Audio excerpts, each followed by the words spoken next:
आज उनसे भी करूंगा। थोड़ी सी पीड़ा है मन के अंदर। आज हमारे प्रधान जी, पूर्व प्रधान जी रूपाराम जी और उनके पास ही हमारे केडली के सरपंच साहब, थोड़ा आप हाथ खड़ा कर दें एक बार। इन दोनों लोगों से आप सीखिए। यदि हमें सफल होना है, मैं काफी समय से देख रहा हूं जिनका नाम नहीं मंच पे, आप बार बार आके व्यवस्थाओं को खराब करने का प्रयास कर रहे हैं। दोनों बुजुर्ग ये मेरे पिताजी के साथ रहे, हनुमान जी के साथ कंधे से कंधा मिला के पूरा आशीर्वाद देने का प्रयास किया। आज सिर्फ व्यवस्था के लिए दोनों आदमी नीचे जाके बैठे हैं। इन लोगों से हमें सीखे। सिर्फ स्टेज पे आके बैठने से कुछ नहीं होगा। हमें इतना ही ध्यान रखना है, कार्यकर्ता को गणित के शून्य की तरह होना चाहिए, जिसका कोई अलग से मूल्य नहीं, लेकिन जिसके साथ जुड़ता है 10 गुना वेट उसका बढ़ा देता है। सबसे पहले तो मैं बीकानेर की पूरी राष्ट्रीय लोकतांत्रिक पार्टी परिवार को दिल की गहराइयों से धन्यवाद दूंगा कि बहुत ही सुंदर कार्यक्रम का आप लोगों ने आयोजन किया।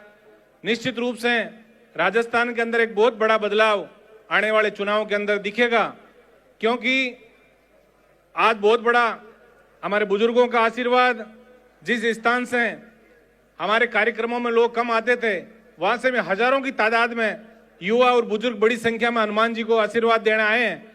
मैं तो इतना ही निवेदन करूंगा, क्योंकि समय का अभाव है, ये चीज सही है, हमें समय को पहचानना है। हम सत्ता से बहुत दूर नहीं है, सिर्फ समय और अनुशासन। और ये जो पब्लिक बैठी है, इसमें विशेषकर युवा साथियों से मैं निवेदन करूंगा कि 25 साल से एक व्यक्ति जो रात और दिन जाग कर, वो इसलिए जागता है कि आप और हम आराम से सोएं।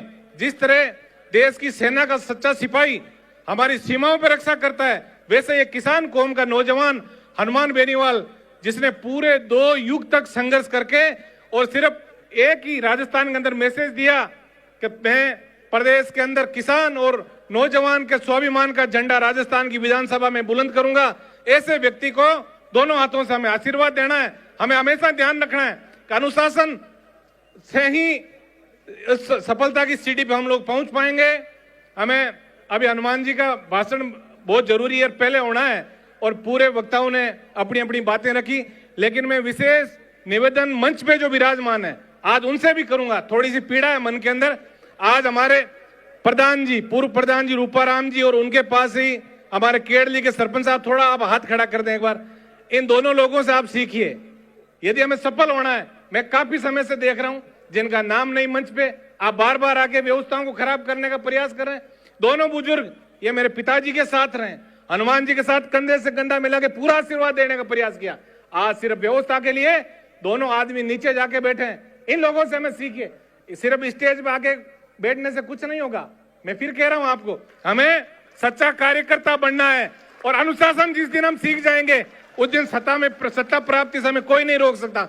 हमें इतना ही ध्यान रखना है, कार्यकर्ता को गणित के शून्य की तरह होना चाहिए, जिसका कोई अलग से मूल्य नहीं, लेकिन जिसके साथ जुड़ता है 10 गुना वेट उसका बढ़ा देता है। उस शून्य की तरह यदि हम हनुमान बेनीवाल जी के साथ चलेंगे, उनकी रीति नीति को लेके प्रदेश के कोने कोने तक, गांव ढाणी तक इनकी हनुमान जी और उनकी विचारधारा को पहुंचाएंगे, तो निश्चित रूप से आने वाला समय किसान और जवान कौम का है। मैं सर्व समाज को दिल की गहराइयों से धन्यवाद देता हूं, और एक ही बोलाऊं दूंगा कि हम दिन 4 रहे ना रहे, तेरा वैभव अमर रहे। इस चीज का हमें ध्यान रखना है, और विशेषकर हनुमान जी के इर्द गिर्द रहने वाले लोगों को, क्योंकि आने वाले समय में पंचायती राज के चुनाव है। हमें त्याग तपस्या, क्योंकि त्याग का जब नाम आता है सबसे पहले पन्ना दाई का नाम आता है। बहुत बड़े राजा महाराजा हुए, कोई याद नहीं रखता। हमें त्याग करना भी सीखना है। हमें इस मंच से यदि कोई नीचे कहे, हमें नीचे भी बैठना है। हमें आने वाले चुनाव के अंदर कई लोगों को, नए लोगों को हमारे साथ जोड़ने की आवश्यकता होगी।